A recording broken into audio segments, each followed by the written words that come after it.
des États-Unis dans ce bloc occidental. Tout ce qui se passe est une tentative d'isolement d'une puissance montante et de pouvoir après se consacrer particulièrement à cette puissance, soit dans le cadre d'une guerre commerciale. C'est heureux si ça se limite à cela. Nous ne souhaiterons pas que ça aille beaucoup plus loin pour des puissances dotées d'arsenal nucléaire et maîtrisant des technologies de plus en plus extrêmement sophistiquées. Nous sommes dans ce contexte géopolitique bien particulier.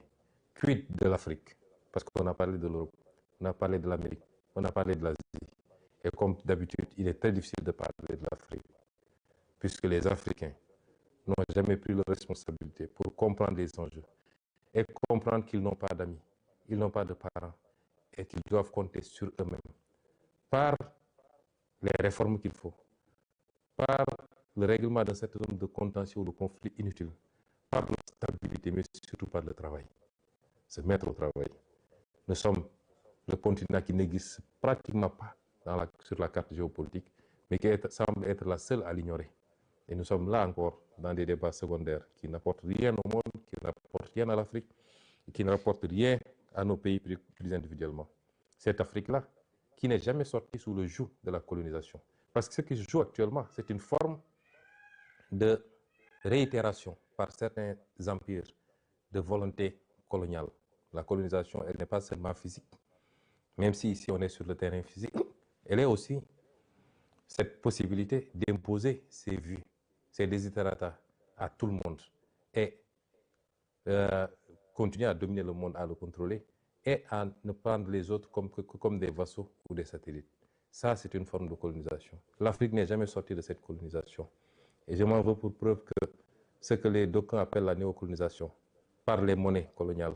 par le pillage des ressources naturelles, mais également par la dette injuste imposée à l'Afrique, les conditions extrêmement délicates d'accès à ces crédits et tout ce que ça fait porter comme poids à l'Afrique. L'Afrique n'est jamais sortie de cela. Et les vrais combats, ils sont là. Et c'est ça notre combat, nous. Malheureusement, quelquefois, moi personnellement, j'ai l'impression d'être assez isolé dans ce combat, y compris ici, dans notre pays au Sénégal, et maintenant qu'on est au pouvoir. Et c'est ces enjeux-là que nous devons comprendre. Que je veux que chaque militant et chaque militante comprenne. Que notre combat dépasse les débats futiles et inutiles sur des combines et des manipulations politiciennes. Mbokk yi, àdduna bi jaxasoo na. Ñun rek a ko comprendre gul. Bu ñuy seetaan di xew ci àdduna bi, ci ay commentaires la yem. Xamuñu ni lépp lu xew foofu impact bi mun a am ci suñuy réew ak suñu développement ak ci ëllëg. Ndax nit du soppiku. L'être humain est un prédateur. La majorité des êtres humains sont des prédateurs. Li andi woon ci ay jamono ay nit jaaxle ca fa ñu dëkk seen suuf doyul ñu soxla yaatu ba jël seeni gaal wër fu nekk dem seet yeneen suuf yu ñu coloniser balaa loolu ñu seet yeneen suuf yoo xam ne noot nañ ña fa ne di leen jël di leen jaay en tant que jaam yóbbu leen ci yeneen continent ñu dem liggéey loolu taxoon ñu demaat ba ñëw jël suuf soosu ne ñoo ko moom muy colonisation loolu du mus a dañ te ñu xam ni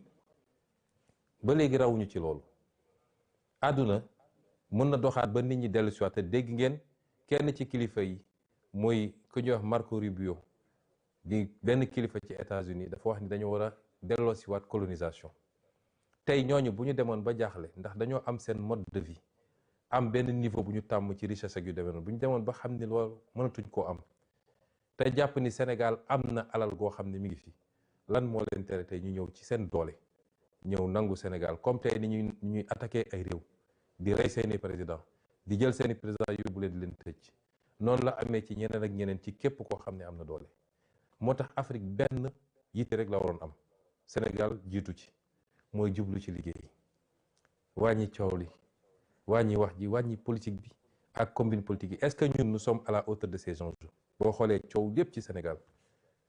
ay waxu coalition diw ay waxu parti diw ay waxu xëcc nañu lii ana liggéey ana concentré wu sur l'essentiel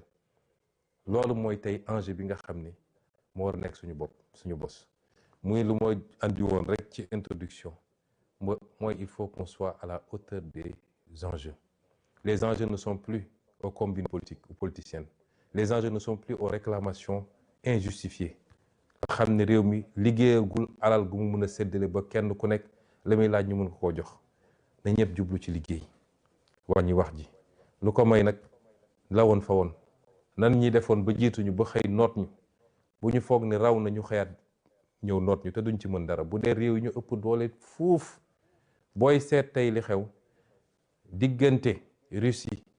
ak Ukraine rek keroog damay seetaan benn documentaire ci benn guddi rek Russie yónnee na 850 drones yu mu envoyé Ukraine ñun Sénégal mënuñoo jënd fukki drone yu mat ak suñu alal kon nañu xam ni existé wuñu sax ci wàllu koom ak ci wàllu puissance ak ci wàllu doole waaye ñun foog nañ ñun ñooy le centre du monde kon nañu jublu ci liggéey ndax lu ko mooy rek la woon fa woon ñu ngi leen di gërëm di leen sant li introduction la woon ñoo ngi delloo kàddu gi nag jox ko mbokk yi kenn ku nekk li nga am ci yitte ci laaj ñu tontu ko lépp ñu def ko ci tey ak ci dal ak ci teggin ndax am na solo asalaamualeykum.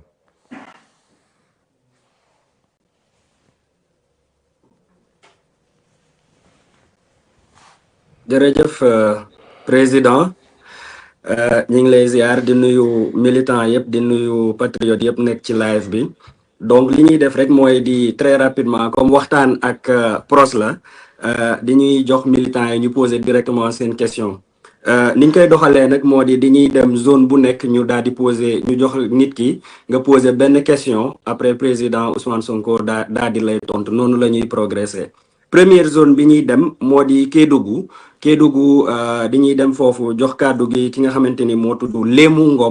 Lému Ngom mu daal di poser question président Ousmane Sonko Lému mën nga poser sa question. waaw bonjour tout le monde je m'appelle Lému Ngom pasteur Kédougou. Monsieur le président Ousmane Sonko, nous constatons actuellement un climat tendu au sein du PASTEF. Quelle est votre position à ce sujet et quel conseil donneriez-vous aux militants quant à la posture adoptée face à cette situation?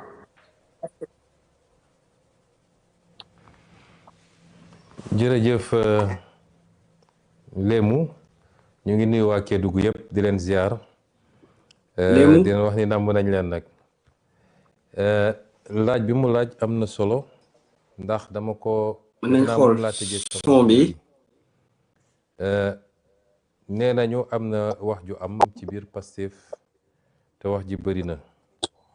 man jàpp naa ni wax ji bëreetul ndax dafa am lu ma leen waxoon mooy dañu soxla woon rek clarification bu ñu demee ba clarification am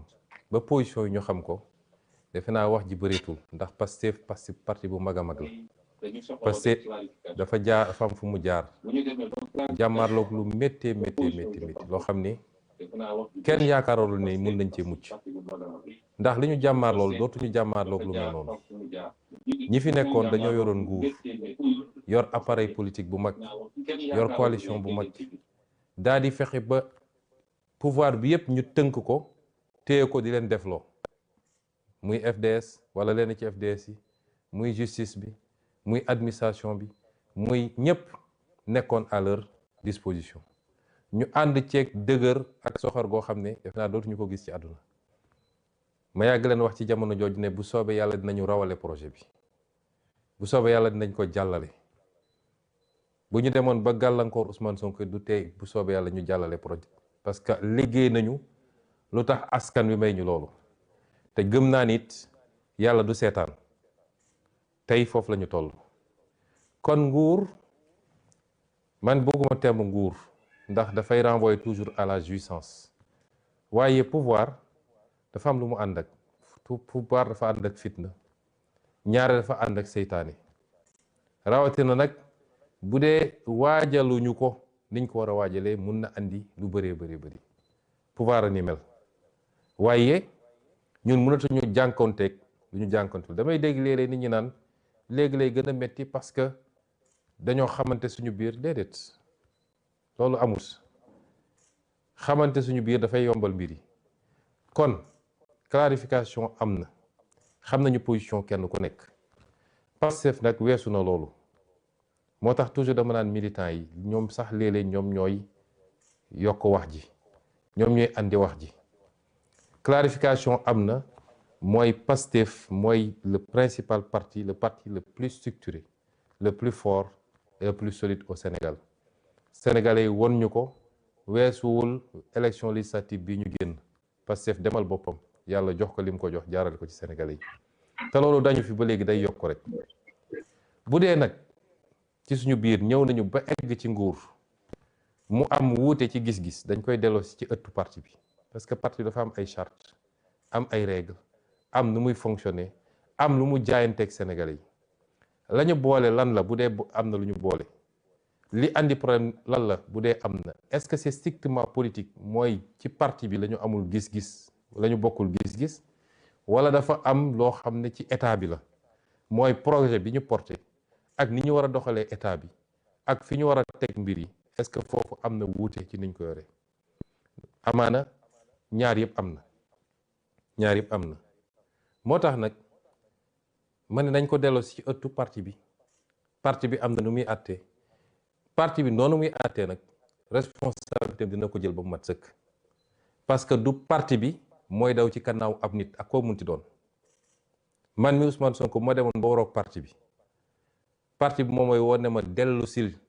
ci li nga xam ne moom lañu moo ñu boole waaye du parti bi mooy tënku daw fekk ma doxal nañ ko noo xam ne nag fexe nañu ba kenn ku nekk déggal boppam barki démb bi ma président ne dafa bëgg a gisee ak député yi dama ko ne président loolu c'est pas une bonne idée su ma sañoon ñu bañ koo def moom defe naa fàttali na ko député yi barki démb ci liñ ma wax ma ne ko su ma sañoon ñu bañ koo def ñaar yi moo tax ma wax ko benn bi mooy waruñu koo def ci palais ba ndax njëkkoon na ma wax ni dafa bëgg a gisee coordonnateurs yi ma ne ko loolu lu baax la li tax may nangu loolu mooy damay bañ mu mel ni man maa dox digganteem ak parti bi ndax moom président Diomaye mënul gisee ak waa parti bi lu dul man joxe naa sama accord parce que ci wàllu parti bi man maay kilifa parti bi ci wàllu état moom mooy kilifa état bi am na loo xam ne mënuma ko ci état lu dul moom nangu na ko am na loo xam ne moom mënu ko ci parti bi lu dul man nangu naa ko mais su ma ko nee déedéet te bañ ci day mel ni damaa dox digganteem ak parti bi ma ne ko d'accord loolu baax na mu njëkk a gisee coordonnateurs yi ma dem fa lekk fa tàndarma ak ñoom parce que man teewe waxtaan bi musuma koo yéene jàpp naa ni baax na ma bàyyi ko moom ak waa parti bi mu wax ñu dégg ñoom ñu wax mu dégg moo tax man waxtaan bi ci boppam dama noonu duma ko teewee waaye comme ndogu la ñu invité dinaa ñëw naan café lekk tàndarma bàyyi leen ñu yeggali seen waxtaan bu dee yeggaliwuñu mu def ko coordonnateurs yi bi ñu génnee ci waxtaan bi li ma ci dégg ci ay remontées amoon na ci ñu ci génn ak incompréhension wala sax déception bi ma waxee bu député yi ma ne ko ñaar moo tax ma jàpp ni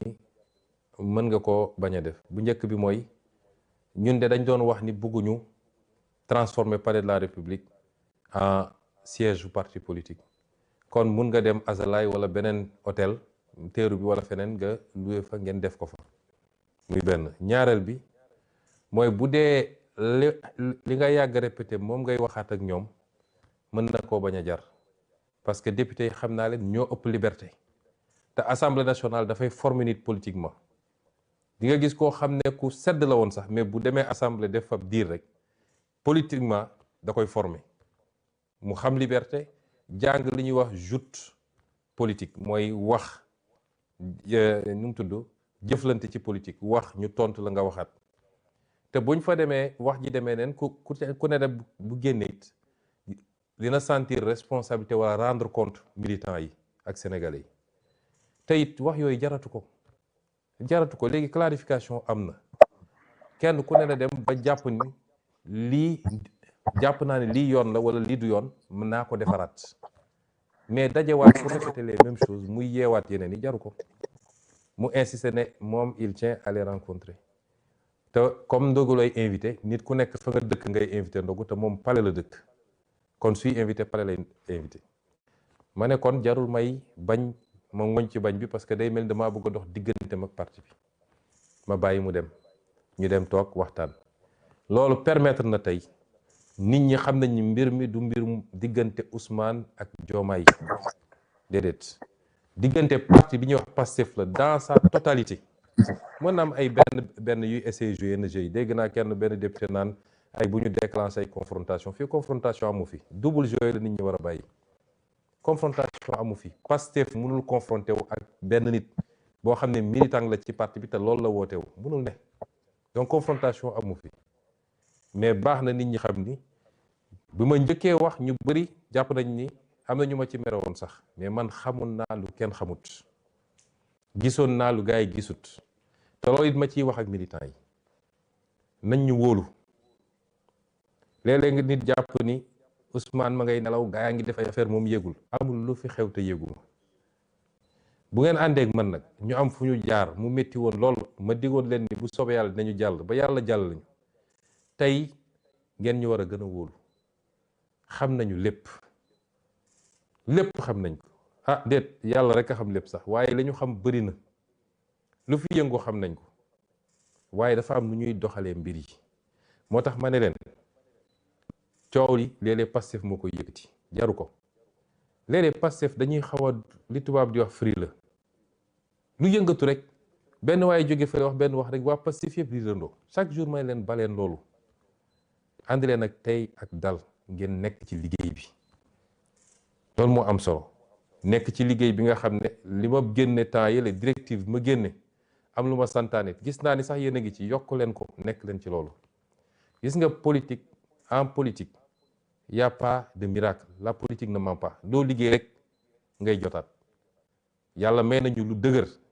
waaye dañ fee bëgg a nekk nu mu gën a yàggee sama li ma leen di sant mooy nekk leen ci liggéey bi la ca des bàyyi leen ko mu dox ni mu war a doxee luñ ci jar a wax rek dinaa leen ko wax ba mu mat sëkk man awma ay nëbbatu yu dul jeex loolu mooy ñi jàpp nañ ni sax défaut la ci man waaye lu jarut a wax tim bu leen ci wax ngeen xam ni tey dañoo boole fonction politique ak di gérer état loolu dafa am nuñ koy boolee liggéey ko kon ñu ngi lay gërëm di la sant ci sa laaj bi di dalal ñëpp ni Pastef amul problème tey la Pastef gën a dëgër tey la gën a am doole Pastef bu dee li fi nekkoon ak li fi dajee ci opposition ñoo ko jaaxalut wax dëgg yàlla du ay waxu coalition moo koy jaaxal ñun ñoo leen di jox sax léeg-léeg di xale naan ñun ñoo leen di jox bës di ci wax loo xam ne jaru ko kon ñu jël ñaareelu question bi.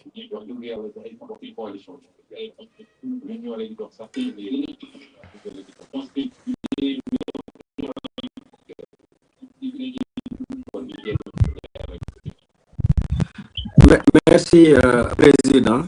li ñuy jox kàddu gi Khadim Ndiaye mi ngi nekk ba fële ci Diourbel Khadim Ndiaye mën nga poser sa question. waaw salaamaaleykum waa panel bi ni si bi moom fa ñu nekkoon démb ak tey la ñu boole woon ak yow ba léegi ñu ngi koy gis kon ñu ngi ci. waaw sunu laaj nag bëriwul sunu laaj mooy beaucoup de collectivités territoriales n'ont pas eu la chance de la visite du président du parti. Où en êtes-vous avec votre fameux Nemmeeku Tour, moment tant attendu par les militants de la base pour vraiment être en contact direct avec leur président de parti? Surtout ceux du monde rural. waaw loolu moo nekkoon question bi merci beaucoup. jërëjëf sëñ Khadim ñu ngi lay nuyu di ñuy waa Njaareem yëpp daan wax namm naa leen Njaareem nag jotoon naa fa ñëw ñëwaat fa xam naa ni dinañ ko organiser ci cadre tournée bi waaye balaa may tontu sa laaj bi dinaa complété ci laaj bu njëkk bi tuuti ndax damay bañ nit ñi jàpp ni Pastef dafa am problème dafa bëggul ànd ak kenn parce que léeg-léeg ñu bëgg ko présenter noonu Pastef bañul ànd ak ay nit Pastef li mu bañ mooy ñu ne dañuy def coalition ak yow mu leer ni Pastef mooy xolu coalition bi mooy poids lourd bi nga ñëw ne damaa bëgg a toog ca kaw Pastef wala ñu ne dañuy ànd ci coalition nga ñëw ne man li gën a dëgër ci coalition bi naa xool nu may defee ay pexe pour tàqale leen di def ay jeu di essayer boole nit ñi di dem jay gis ñenn ñi gëmloo leen ni yow yaay lii da nga war a xam ni diw nangam ñun loolu la ñuy bañ Pastef waaye Pastef dafa sosoo ci ànd ak ay nit. ma fàttali ni Pastef bi mu créé wu 2014 2015 ñu commencé waxtaan ci ay fusion ak ay formation politique ay parti politique ñi yàgg ci parti bi xam nañ li may wax 2017 élection bi ñu dem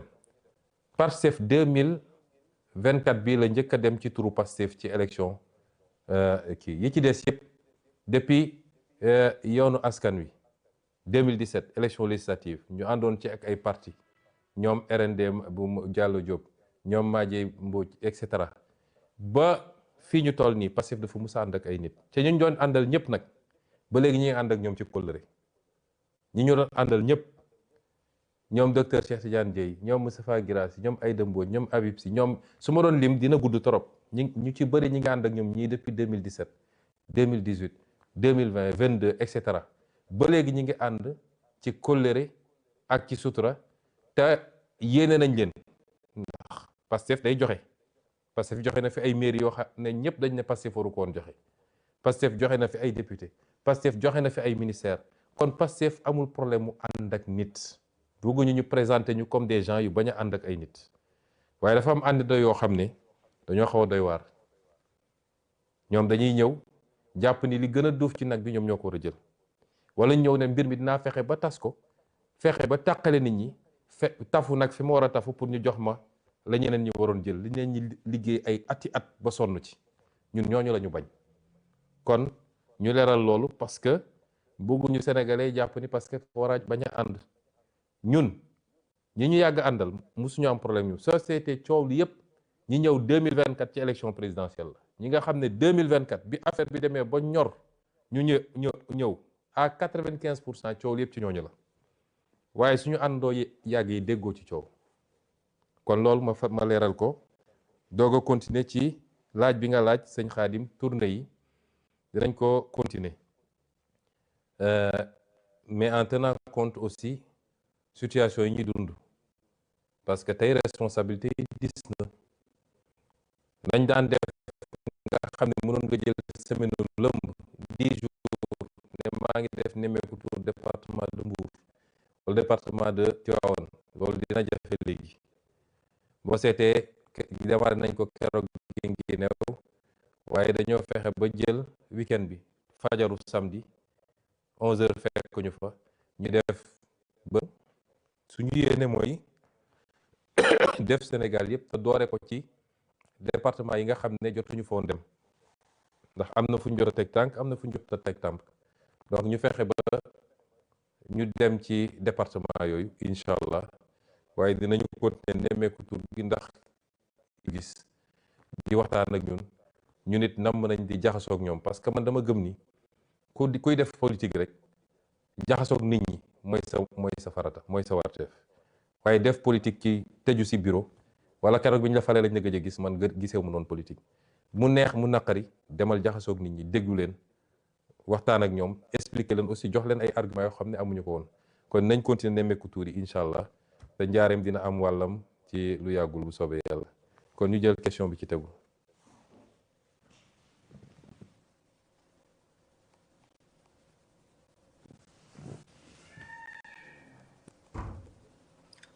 merci président ki ñuy jël moo di Thérèse Diamé.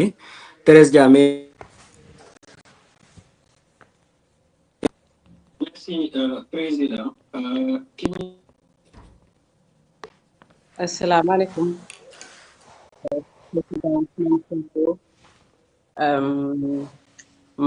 maa ngi doon laaj qu'est-ce que le parti envisage par rapport à la création d'autres mouvements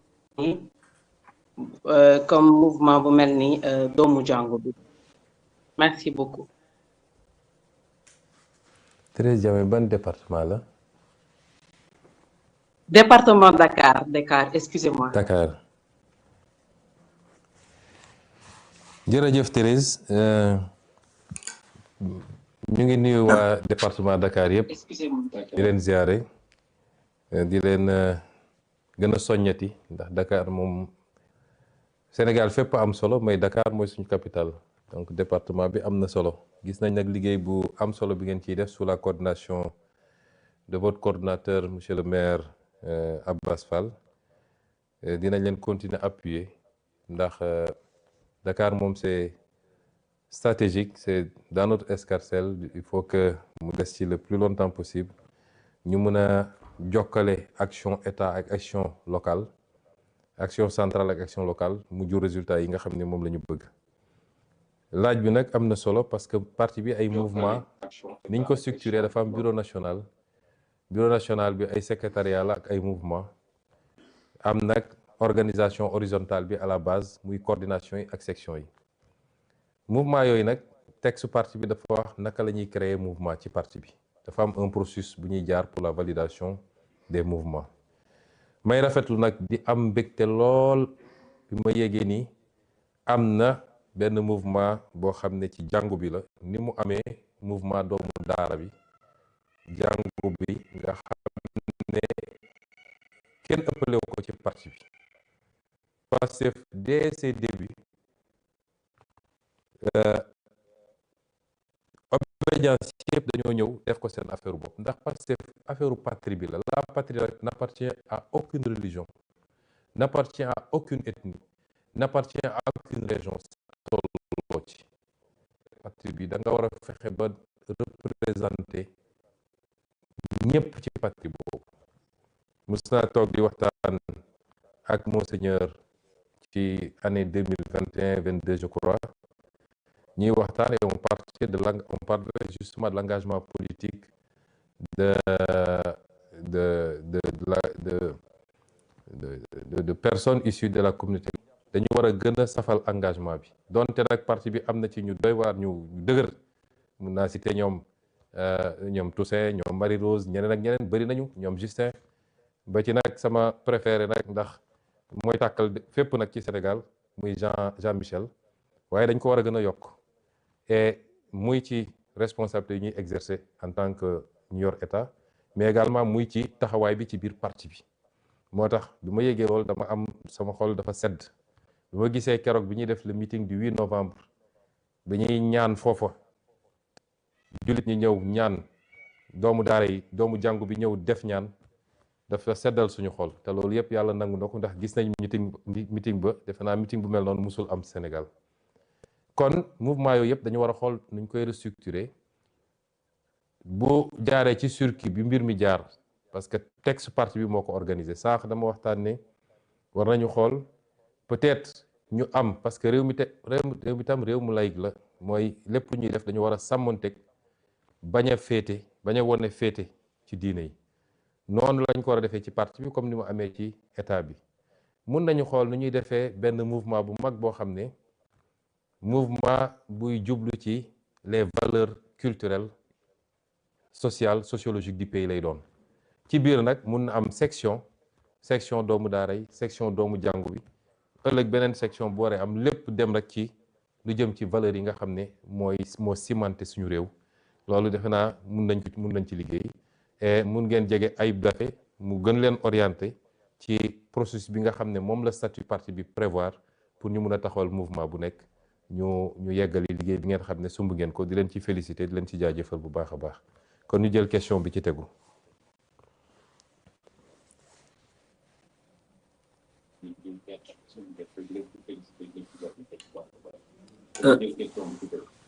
Merci président après Dakar nag dañuy dem Ziguinchor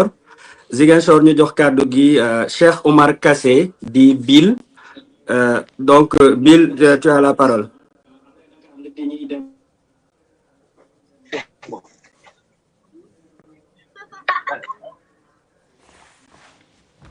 Président.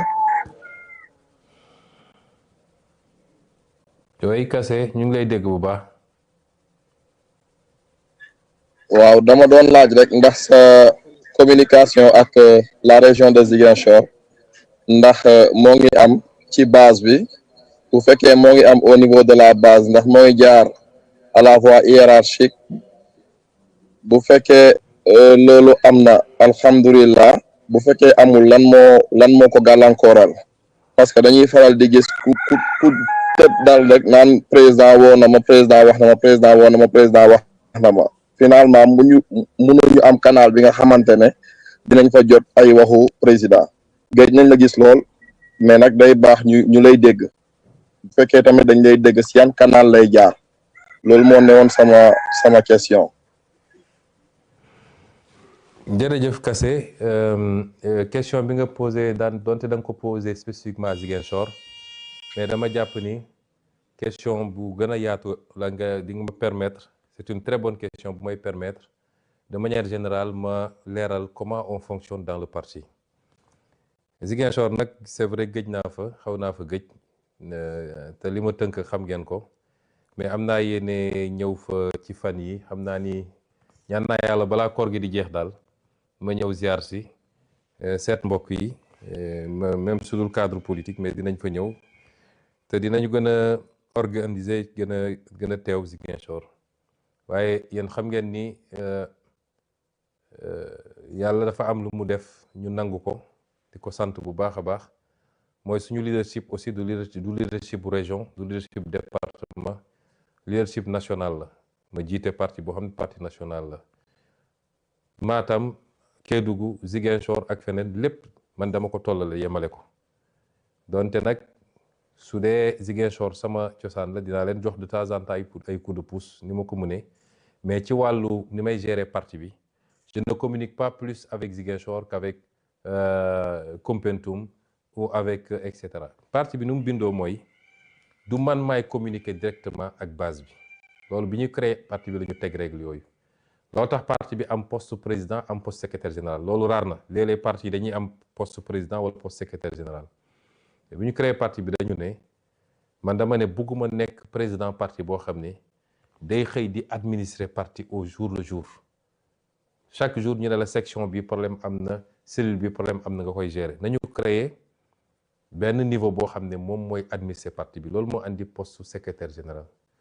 donc secrétaire général mooy wax ak base bi te it parti bi bu amee lu muy wax lu officiel du nit mooy jóg ne président woo na ma man su lu may def lu officiel du ma woo kenn kon ku ñëw ne leen président woo na ma nee na kooku woowu ma ko wala su ma ko woowee leneen laa ko woowee léeg-léeg ma woo nit ne ko dégg naa ni ci base bi dañuy wax ni da nga ne man maa lay woo maa la wax li man sequma ak loolu kenn su parti bi jëlee décision le secrétaire général du parti mooy woo les coordonnateurs ne leen parti bi jël na décision bi coordonnateurs yi woo ñi nga xam ne ñooy jiite section yi ñooñu wax ak waa cellule bi c'est ça la chaîne de transmission dans le parti kon ma profité leeral ko mën naa am nag relation personnelle ak nit parce que nit yoo gis ñu ànd rek groupe bu nekk rek dina am ay affinité mun naa am relation personnelle ak nit léeg-léeg relation yooyu jiitu na sax suñu engagement en politique mais tekkiwul ni ci la ñuy liggéey ci parti bi su parti bi amee lu muy jàllale ci base bi damay woo kenn de manière informelle di ko wax déedéet ça ne marche pas comme ça kon ma dajal seen xel ni à chaque fois que le parti a pris des décisions mu war a jàll am na canal yu muy jaar te Ziguinchor ak Sédhiou ak Dakar ak feneen ñoo ci yem même canal bi lay doon léeg-léeg nag quand je veux parler moi je peux faire des conférences call avec les coordonnateurs mais boobaa coordonnateurs yëpp ay dugg wala ma def ko ak les sections il y a quelques mois def naa avec toutes les sections presque sur 555 il y avait peut-être 480 sections yoo xam ne ils étaient présents ma wax li may wax président section yi dégg ko ñun noonu la ñuy fonctionner kon question bi am na solo parce que ça permet ñu clarifier ba kenn ku ñëw ne man président woo na ma lii la ma wax lu bokkul ak lu jaar ci canal officiel bi ngeen xam ne loolu demeewul noonu merci beaucoup ñu jël question bi ci tegu.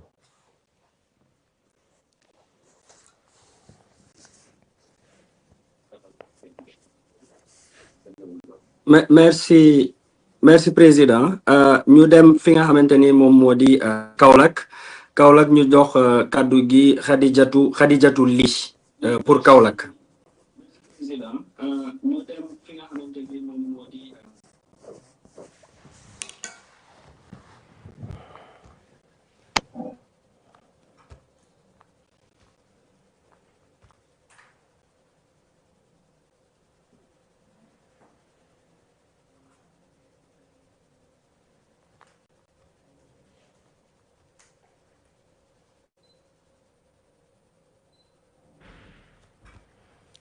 bu Khady jàppandiwul ngeen jox keneen ba mu ñëwaat.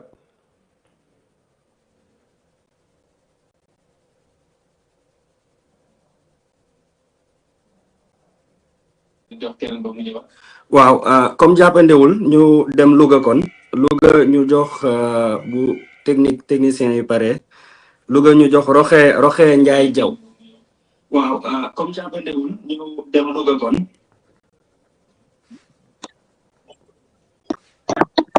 allo salaamaaleykum. waaleykum salaam soxna Roxe. man la soxna Xadijatu Li. ah c'est Khady Ly de Kaolack. Xadijatu Li département Nioro. Nioro waaw. maa ngi jégalu dama bëgg a ñëw ci carte du membre yi laay laaj bala ñu ko génnee ci loxo yiñ koy teg est-ce que dinañ xool bu baax ci loxo yiñ koy teg est-ce que taxawuñ beneen position boo xamante ni dañ koy teg ci seen loxo ba pare mu indi ko ci foofu beneen côté bi damay laaj bés bu élection locale yi jotee tànn bi monsieur président Ousmane Sonko ndax yow yaa ñuy tànnal wa illaa ku nekk da ngay tànn sa commune ñaar yooyu laa doon laaj maa ngi jégalu bu baax di la ziar. jërëjëf soxna Khadijatu yéen nag waa Kaolack da ngeen def affaire kii tuuti ndax dañu ne woon kenn ku nekk benn question rek te yow jàllale nga ñaar loolu moom dinañ ko noté ci Saloum. alors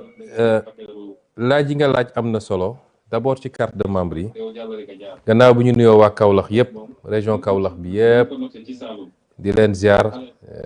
di leen gën a jaajëfal ci taxawaay bi ci yitte bi laaj yi nga laaj am na solo carte de membre yi annoncé woon nañu temps yi leen dañ ko commencé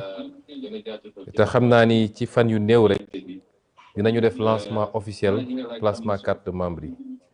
fi mu ne nii tembe defe naa ci bésu tey wala démb jot nañu les premières cartes de membre les 400 000 premières cartes de membre waxoon nañ ne ni 1 million la ñuy frappé jot nañu les 400 000 muy carte yoo xam ne nag man duma technicien ci yooyu ci affaire biométrie waaye carte yi nu mu bindoo ñun dañoo suñuy teewoo mooyoon fexe ba sécuriser carte de membre yi jóge ci tam am une base fiable boo xam ne du lu ñu mën a falsifier waaye mënuñoo am militant boo xam ne du militant fictif la aussi militant yëpp day doon militant yu réel la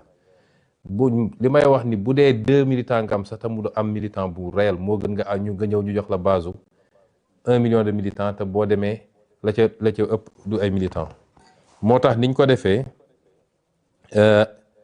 am nañu carte bu nekk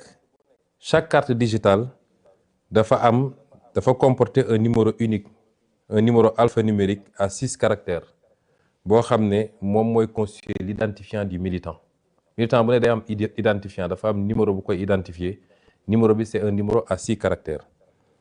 carte bi ñu mun koo jënd plateforme bi ñu war a defar plateforme bi sur internet mi ngi tudd Pastef et moi nit mun na jënd carte de membre fi mu toog daal di commander ci internet def li mu war a def daal di am carte de membre am sous réserve de validation mun na dem ci daje am carte de membre donc mun nañ ko jënd en ligne virtuelle comme mun nga ko commander physiquement mun nga jënd physiquement ci sa section ak yeneen du ma ci sori parce que bu ñuy def lancement officiel bi ci fan yu néewutul dinañu techniciens yi ñoom Zak nga xam ne ñoo ko defar dinañ ñëw ci détail yu carte yooyu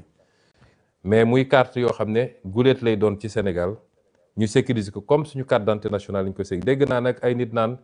dañoo bëgg a jaxase carte yi moo tax ñu def carte d'identité carte yooyu comme ça ñu mun koo jaxase carte électeur xam nga loolu mauvaise foi weesuwul loolu ndax fichier DAF ak carte électeur ak carte d'identité dafa mënul bokk ak lii jegantewuñu sax kenn ku ne na góorgóorlu dem moderniser sa parti ndax dañoo nekk à l'ère du numérique moo gën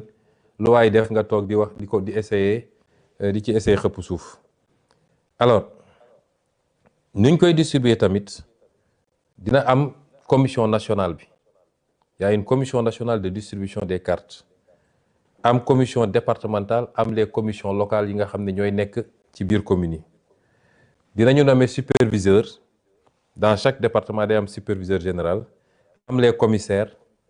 noonu lañ koy fonctionner bu soobee yàlla suba convoqué naa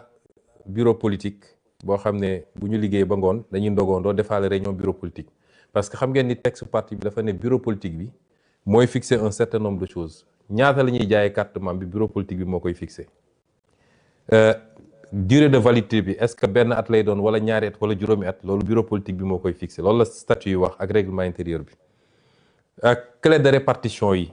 selon les départements ak les régions astafurlah clé de répartition bi nga xam ne bu ñu jëlee carte de membre bi ne masalan 1000 lay jar ñaata mooy dem ci section bi ak ñaata mooy dem au niveau national loolu tam kii moo koy fixé bureau politique bi moo tax ma convoqué suba réunion bureau politique bi bu ñu paree loolu suba ci ngoon bu ñu paree parce que waxoon nañu ba jàpp li ñu war a fixé prix carte de membre bi fii ci Sénégal mu desoon suñu mbokk diaspora bi ma ne woon secrétaire général mu consulter leen ñoom joxe nañu ne ñoom mën nañu jënd carte bi nangam lu ëpp foofu liñ koy jëndee Sénégal ñu leen ciy remercier bu baax bu loolu weesoo nag suba bu ñu defee réunion ba valider yëpp dinaa signer circulaire bi nga xam ne dinañ ko génne yéen ñëpp ngeen jot ci circulaire boobu commission nationale bi moom dañ ko taxawal ndax man maa koy taxawal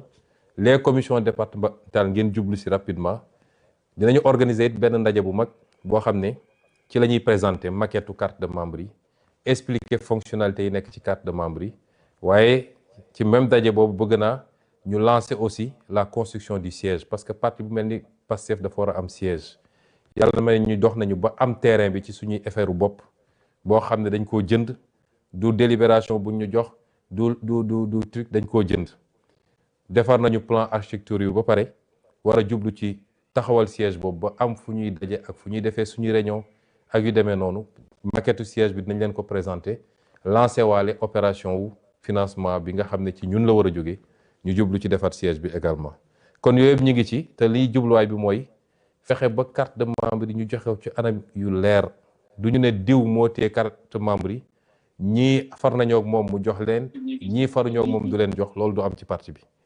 képp ku war bokk ci parti bi jaar fi nga war a jaar pour yor carte de membre dinañ la ko jox nga dem taxawal say cellule formaliser ko ànd nga ak àndoo man mi sax boo àndul ak man tam di militant parti bi am nga sañ-sañu jot say carte de membre déplacé kon loolu ñu ngi ciy liggéey ci anam yoo xam ne liñ ciy jublu mooy transparence ñu ngi leen di gërëm di ziar waa Kaolack jël question bi ci tegu. merci président comme niñ ko annoncé rek di ñuy dem Louga ñu fekk fa Rokhaya Ndiaye Diaw di fàttali rek comme président ni mu ko waxee léegi ku nekk ak benn question rek nday Rokhaya.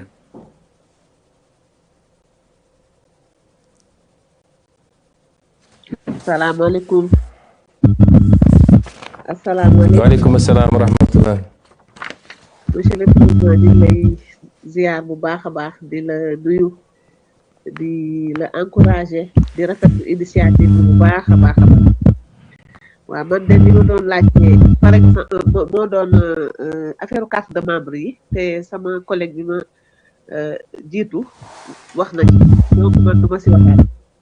léegi li may wax mooy dama doon laaj réinvestiture yi est-ce que jotul ñu def ko ci parti bi parce que presque dans beaucoup de localités les coordinations souffrent et sont un peu paralysées du fait que les activités manquent parce que benn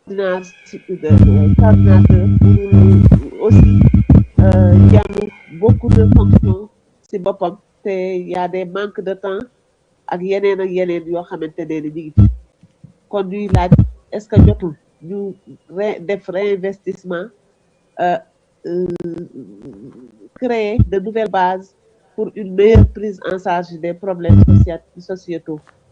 donc foofu daal lañ doon accentuer suñu question pour le moment incha allah rabbi jërëjëf. jërëjëf soxna Rokhaya je pense que bon naa def exception ci question ñaareelu question Kaolack bi su dee du ñëwaat ci question yi man mën naa ko tontu benn yoon wax na ci lu jëm ci naka la ñuy defee investiture yi pour élection locale yi ñu dëgmal investiture yi toujours ñun dañu am parti bu organisé am ay textes dañoo amoon texte yi dafa waxoon ni base bi moom mooy décider sauf élection présidentielle yeneen élection yi dañu renvoyer à la base bi ñu changé texte yi ci jamono yële passé dañu génne parti boobu ci texte parti bi renvoyer ko ci benn charte des élections charte des élections bi nga xam ne dañ ko war a jël malheureusement jëlaguñu charte boobu waaye nañ ko finaliser rapidement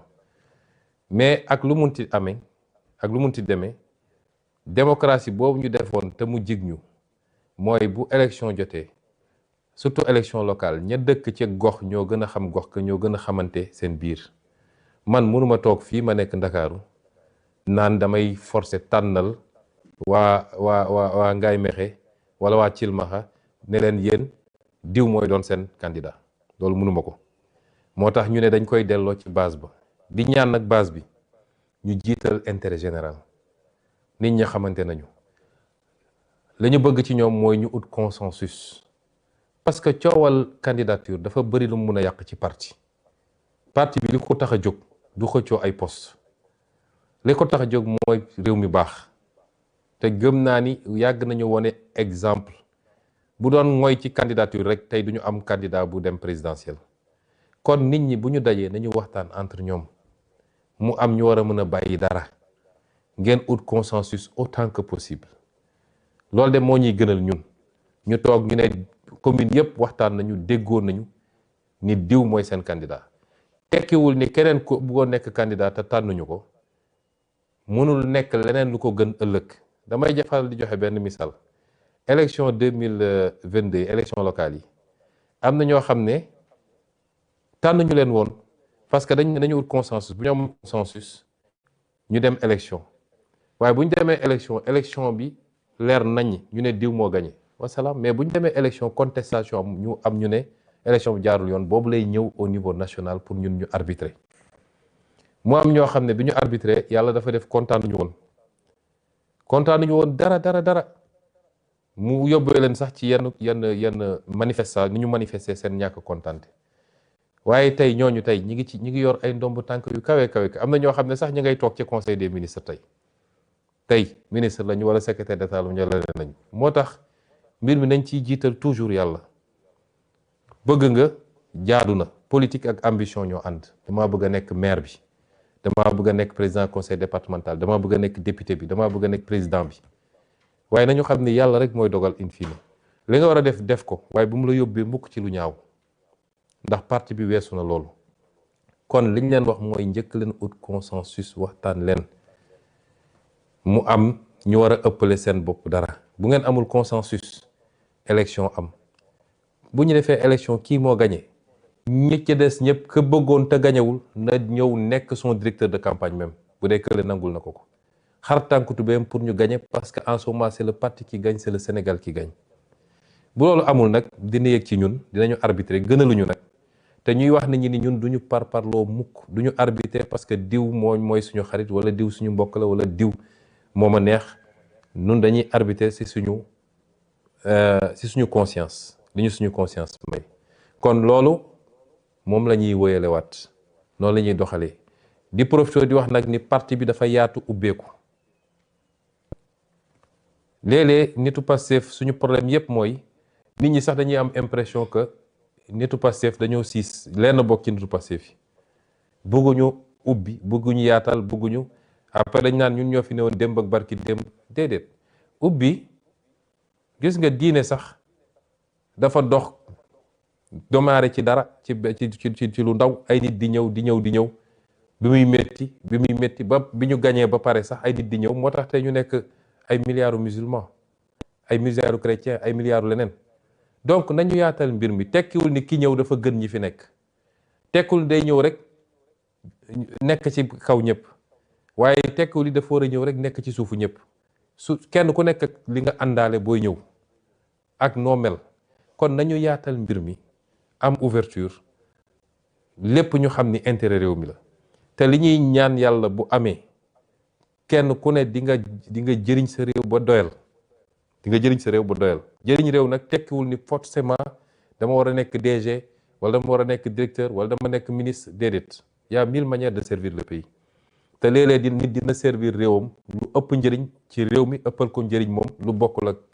yooyu nga xam ne ay ndomb tànk rek la nga xam ne bu ko nit yoree te yem ci fu mu war a yem gisuma lu mu doon lu dul sacerdoce lu dul ab poids bu ñu teg ci kawam. mu des nag laaj bi nga xam ne soxna Roxaya laaj na ko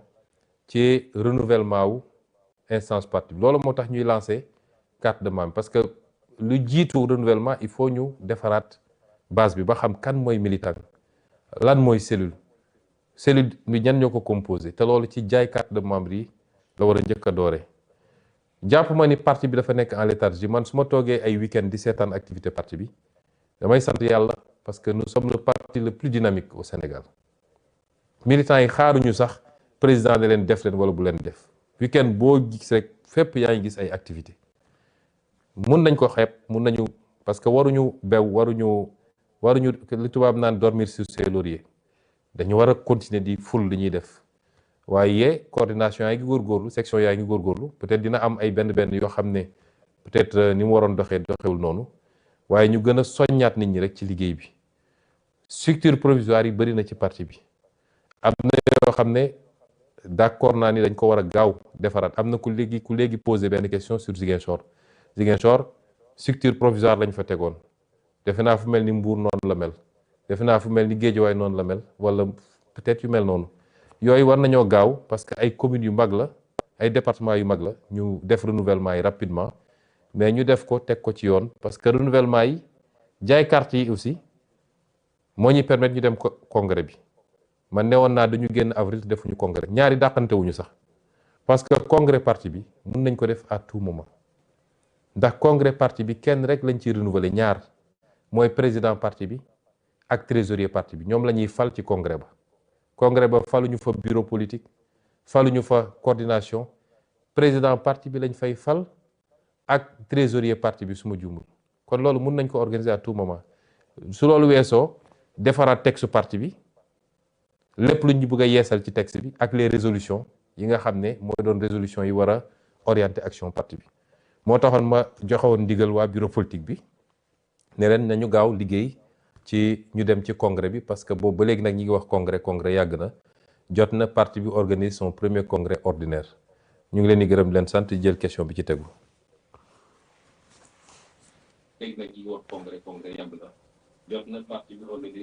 Merci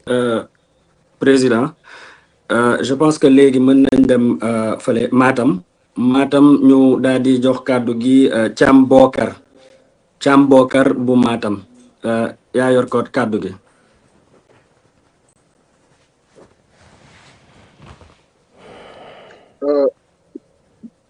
salaamaaleykum maa ngi nuyu militants ak sympathisants yi di nuyu le président Ousmane Sonko Bokar Thiam la Pastef Matam donc vraiment di rafetlu li nga xam ne opportunité bi nga xam ne le président Ousmane Sonko jox nañu ko ngir ñu mën a laaj mu mën a nekk laaj ak tontu sama laaj bi nag mooy gis nit ni Matam dafa nekk ci wàllum massification dañuy gis ni Pastef dafay xaw a néew doole mooy laajte est-ce que am na ay orientation ak ay mesures yi nga xam ni parti bi prévoir na ko ngir gën a dooleel Pastef Matam waaye aussi ngir gën a dooleel aussi section yi nga xam ñoo nekk ci réseau de Matam pour ñu mën a def efficacement li nga xam ne mooy seen mission politique ak seen organisation sur le terrain loolu moo nekkoon laaj bi jërëjëf. jërëjëf Alaaji Bokar ñu ngi lay nuyu di ziar waa Matam yëpp di leen jaajëfal di wax ni njeen dama leen ni toujours di félicitation spéciale di leen encourager ndax am na zone yoo xam ne moo gën a jafe def politique que d'autres parce que c'était des zones yoo xam ne dañ ko sanctuariser woon bu yàgg ay bastion la pour d'autres formations politiques loolu c'est des réalités dañ koy nangu ñi ngi ñaan yàlla ñi ngi sant yàlla nag bi mu néewee léegi muy doon zone yu néew defe naa Matam ci dernier bastion la boo xam ne on va venir à la conquête de Matam nag ndax razzia bi nga xam ne raz-de-marée bi nga xam ne am na ci 10 ans yi progressivement amul benn zone du pays boo xam ne war nañ koo bàyyi de côté mais dama leen di féliciter ndax métti woon na lool Matam nekk bastion boo xam ne ñëpp xam nañ bastion kan la woon yéen ngeen am courage yu taxaw woote fa patriotisme woote fa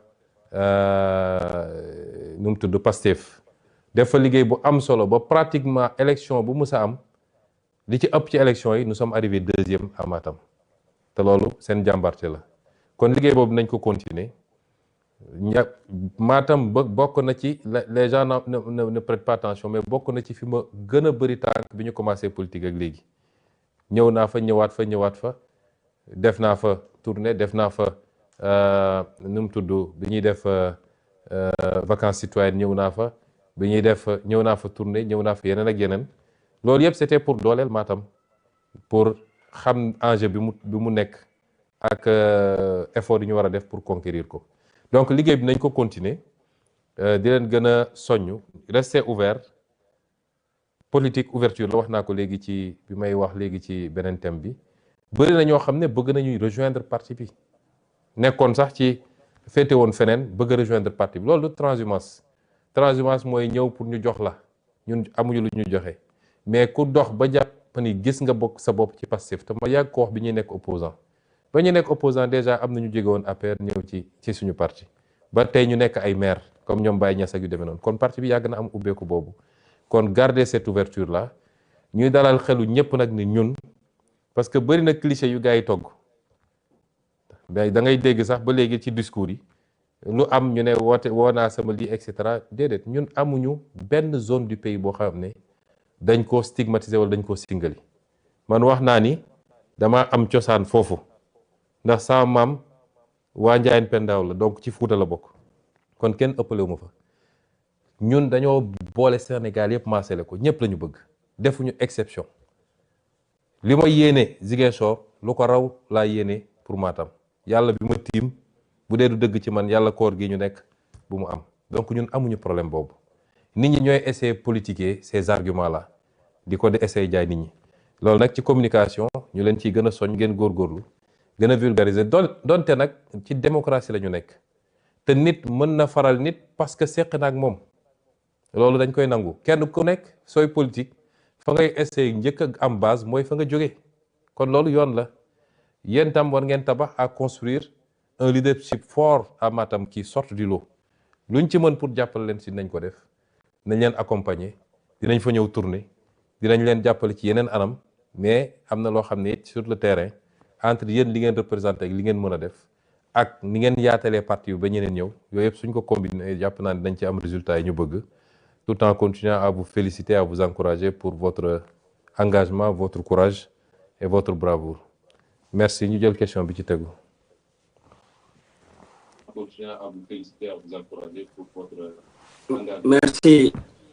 merci président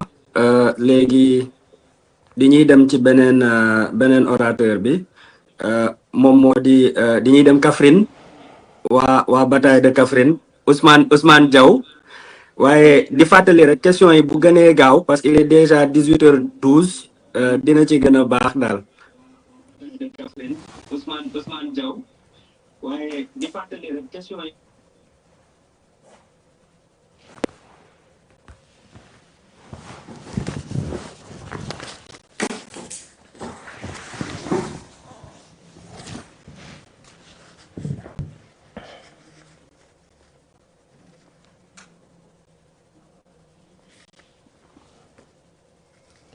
Ousmane Diaw dafa mel dafa am problème son.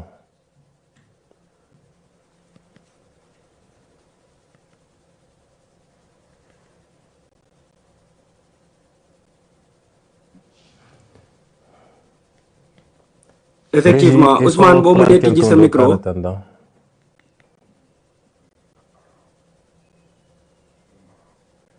oui asalaamaaleykum wa rahmatullah. waaleykum salaam wa rahmatullah. ñu ngi nuyu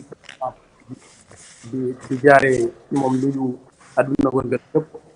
comme ni nga ko waxee rek bataille de Kaffrine nag weeru koor la woon te ñu ngi ci weeru koor également en fait ñun président suñu mooy gis nañ ne génne woon ngeen communiqué par rapport ak carte membre yeeg yooyu ñu tegaat ci beneen bataaxal boo xam ne ñëw na dooleeku si joxe des instructions pour que mouvement yi wala ñi nga xam ne ñoo nekk coordination départementale yi section communale yi également ak cellules yi ñu gën a jublu ci activités yi ñun li ñuy laaj ban message ngay envoyé ñooñu ñëpp pour que nga gën leen di ñaax ci liggéey bi waaye it lan nga ñu mën a assurer comme ni ko suñu collègue bu Matam waxee léegi dëkk yi nga xam ne xawoon nañ fa am néew doole lan ngir la parti bi mun ñoo jàppalee ek pour que ñu gën a mën a def ay activités yu bëri wasalaamaaleykum wa rahmatullah. aleykum salaam sëñ Diaw xam naa ni dañuy baral tontu yi régie bi man la ñu bëggoon wax ma baral tontu bi ñuy wax gars yi nañu gaaw question yi waaye dégg naa wax ji naa dañuy bañ ndog bi fekk ñu fi séeréer yi mer ci ñun li ñuy wax rek même politique bi la ñu appliquer pour tout le monde mooy base bi ni leen di jàppale ñoom ñëpp amuñu ci xaj ak seen kon lépp lu ñu mën a def pour doole leen donte nag Kaffrine wax dëgg yàlla boo ko comparé ak Matam def nañ fa benn remontada bu extraordinaire ba jàpp naa ni fi mu toll nii moom yéenay borom Kaffrine yéex naa ñëw waaye defe naa à partir de présidentielle bi législative bi yéen waa Kaffrine rattrapé ngeen un peu te noonu ngeen ko diggee woon bi ma ñëwee Kaffrine ci guddi koor googu dama leen ne est-ce que di ngeen continuer nekk à la traîne par rapport ak ce fortement mouvement bi am ngeen xale yëpp jëloon engagement ni kenn du dem bàyyi fay Kaffrine kon liggéey boobu dañ koy continuer ñu ngi leen di gën a encourager di leen gën a soññ di leen masawit wax leen ni vous avez tout notre soutien la ca war yëpp ci engagement ci formation ci mobilisation saa suñu tànk oyofe it ñu ñëw parce que ñun noonu lañ leen mën a doolele xam nañ ni population yi dañuy bëgg di ñu gis di saafonteeg ñun te loolu saa yi fu ñu ko def ba jóge fa rek dina gën a dooleel ña fa nekk ci base bi di liggéey pour parti bi donc yooyu yëpp dinañ ci ànd di liggéey pour gën leen jàppale ci liggéey bi à la base kon la ca des nag mooy militants yi nañu jublu ci liggéey bi les enjeux sont énormes sama introduction dama wax ci enjeux yi débat politique bi c'est mineur par rapport ak enjeux yi dañu nekk ci dynamique gu reprise en main d'un pays wax ju bëri yëpp loolu la c'est-à-dire réew mu ñu doxalee ci benn anam bi pendant 60 ans nga ñëw ne dama ko bëgg a jubbanti foo jaar rek coow li bëri parce que ñi mu neexoon ci ñoom ci loo xam ne àndul ak intérêt réew mi foo jaar ñu essayer résister ci seen mënin ci désinformation ci seeni médias ci seeni pexe ci wër fu nekk wax essayer lu yëngatu ñu laxasu ci catégorie socio-professionnelle bu ne am naa lu ma naqari ñëw laxasu si parce que seen intérêt mooy déstabilisation am instabilité totale du ñu mën a gouverner gi demee noonu loolu nag ñun jaaxaluñu moo tax yéen ñi nga xam ne nag yéen a ngànk affaire bi yéen ay ndeyu mbil gi le militant yéen la ñu bëgg ngeen bañ a topp divertissement boobu ku jóg rek posté benn affaire diw nii diw ne le militants yi nekk ci suba ngoon di commenter non te loolu peut-être problème formation am na ci mais loolu dinañ ci ñëwaat ci yeneen anam kon li may digal militants yi mooy rester focus sur ce qu'on est en train de faire dans le gouvernement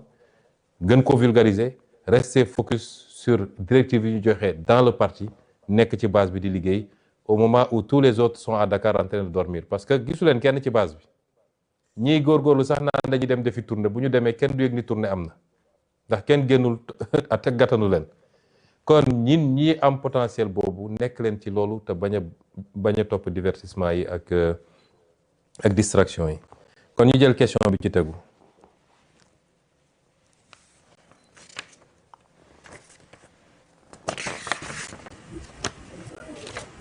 madame Aw nekk ba fële di Thiès madame Aw bu Thiès. asalaamaaleykum wa rahmatulah. waaleykum ñu salaam ngi nuyu bu baax a baax suñu président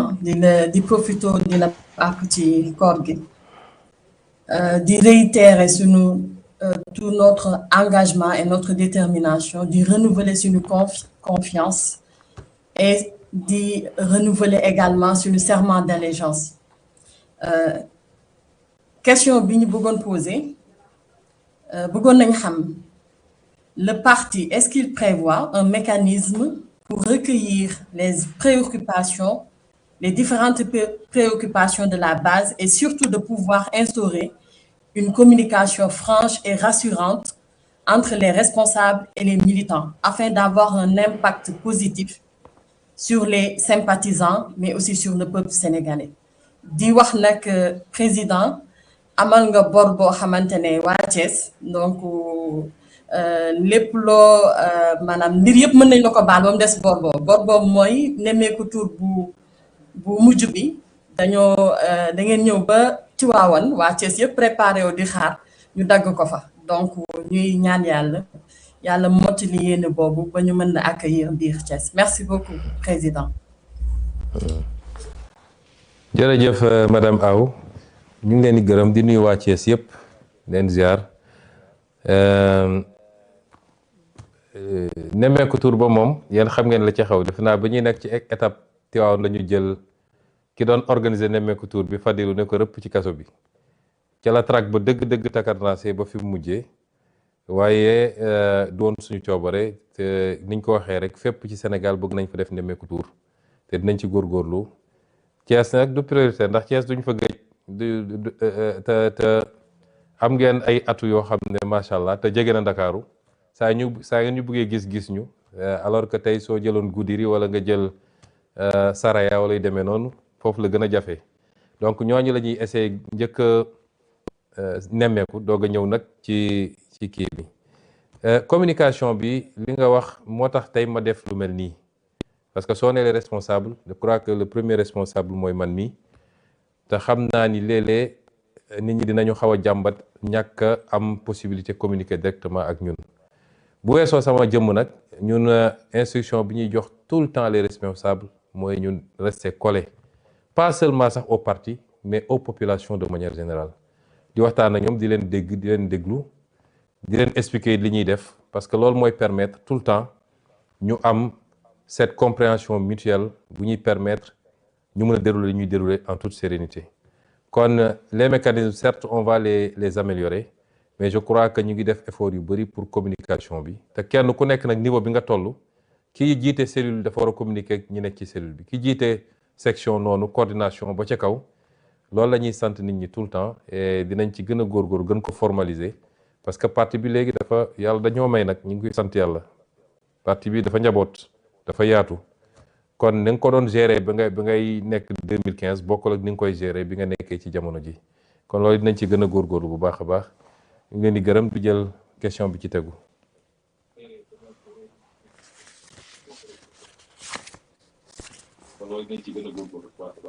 Merci président ñu daal di jël benn internaute régie bi proposé nañ ñu benn internaute je pense que Saliou la tudd régie bi si vous êtes ok on va prendre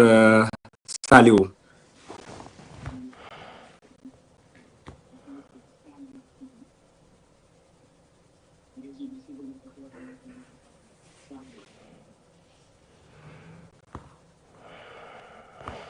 Bon, visiblement pareguñu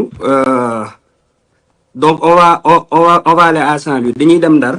Saint-Louis daal di jël Mbargu Seck pour Saint-Louis.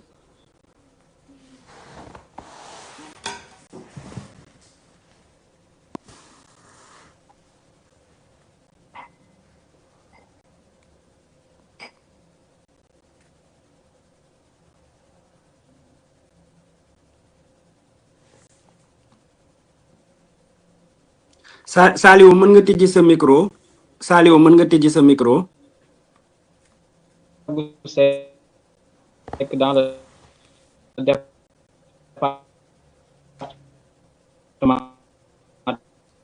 de Dagana commune de Mbane monsieur le président ñu ngi lay nuyu bu baax a baax di am contentement bu baax. Une question nag monsieur initiative du temps afin de renforcer leur capacité et leur permettre de mieux jouer leur rôle sur le terrain di la wax nag commune Mbane na mën a la trop ndax gisagul pro si commune Mbane ñu ngi nuyu ñëpp di leen ziar asalaamaaleykum wa rahmatullah. waaleykum salaam Saint-Louis la parce que kii bi dafa doon dagg au début c'est Saint-Louis waaw ñu ngi leen di gërëm bu baax di nuyu waa Mbaan di nuyu waa Ndar di leen wax ni namm nañ leen trop Ndar moom ñëpp xam nañ li ma booleeg moom ak fi mu toll ci man su ma sañoon semaine bu nekk ma ñëw seet si leen yaaye ci laaj bi nga laaj bu am solo la man dama jàpp ni bokk na ci problème yi ñu am ci parti bi ba muy andi léeg-léeg jafe-jafe ci comportement yi ñuy gis ci réseaux sociaux yi su événement amee ni nit ñi di réagir loolu yëpp manque de formation moo ko andi dama yàgg a wax nag ni Pastef parti la boo xam ne dañ koo mayul fu mu jàngee raam fu mu jàngee taxaw fu mu jàngee dox Pastef dafa judd rek ñu song ko daanaka 2014 dañ ko créé 2016 dañ ma dàq impôt la ca des xam ngeen ba fi mu mujjee moo tax yàlla def nag ci diggante bi njaboot gi ñëw ñëpp ñu bëri gis seen bopp ci discours Pastef muy fii muy bitim réew te li ëpp ci ñi ñëw musuñu woon a def politique xamuñoon politique comme sama genre gi rek man mi musuma woon def politique ba 2014 kon loolu boo booleelu yëpp day andi léeg-léeg ñu gis ni militants yi jàmbaar lañu am nañu engagement am nañu détermination trop mais léeg-léeg sax ñu juum ci loo xam ne ñàkk formation moo ko andi te it dañoo remarqué ni dafa am écart bu rëy entre ñun ñii féete kaw rawatina man mii di jiite parti bi ak base bi loolu nag suñ ko gaawul corriger rek mën na yàq lu bëri moo tax ñu joxe ndigal moom Moustapha Sarré mi yor formation bi ak équipe am yëpp dinañu réformer temps yu bëri renforcer parce que jamono ji ak le virtuel tey maa ngi nii toog ak yéen di waxtaan kon formation mun nañ ko def tous les jours après les heures de travail mun nañ ko def tous les week-ends région yëpp dugg département yëpp dugg commune yi dugg formateur bi nekk fii Ndakaaru di def ay kiyam nit ñi di poser seen question ñu gën a partager vision parti bi man léeg-léeg damay jékki-jékki ma ne li ëpp ci Pastef est-ce que xam nañ ñun lan la ñu yëkkati est-ce que xam nañ lan la Pastef doon xeex est-ce que xam nañ fi ñu bëgg a jëm parce que buñ ko xamoon yenn débat duñ ci tardé est-ce que xam nañu aussi c'est quoi gérer un état ma joxe misaal bu ndaw temps yële am na yëngu bu am ñun ñëpp ñu koy raj ña koy ñaawlu gënul mais léeg-léeg boo gisee émotion bi yenn waa Pastef yi gaaw a réagir lii yenn saa yi émotion la yenn saa yi da ngay am l'impression que bu dara amee ñenn ñi dañuy bëgg a gaaw setal seen bopp ne man bokkuma ci ñoom la mais gérer un état c'est faire face à des responsabilités et on va en faire face lu bëree bëri parce que réew kenn du ko changer munoo defal omelette te tojoo ay nen munul ne sénégalais yi ñu ci bëri bëgg nañu changement mun naa ne sax ñëpp bëgg nañu changement mais bëri na ci ñoo xam ne pareeguñu pour changement bi changement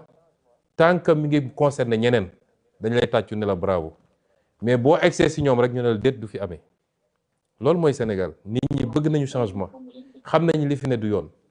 xam nañ ni yoon bi ñu jaaroon ba egsi fii baaxul bu baaxoon tey ñu mel ni Maroc au minimum suñu melul ni France mais li ñu war a def pour changement boobu am ñi pare pour loolu bëriwut tant que changement bi mi ngi concerné catégorie X forum ñu ne la bravo li ngeen def fii déguerpissement bi baax na yoon yi leer na mais boo wëlbatikoo ne léegi lii jaaduwut il faut ñu laal ko kaw ko doon la félicité démb mooy ñëw attaqué la déedéet changement munoo ko def naxante dina am pédagogie dina am parce que loolu mooy jiitu lépp waxtaan ak nit ñi essayer leen jël par conviction essayer leen convaincre mais leader bu jël décision jotee da nga koy jël bu la leer ni lii moo baax ci réew mi mu leer la lii moo baax ci réew mi te loolu moo tax ñu fal la jox la tous les moyens bu jotee da nga koy def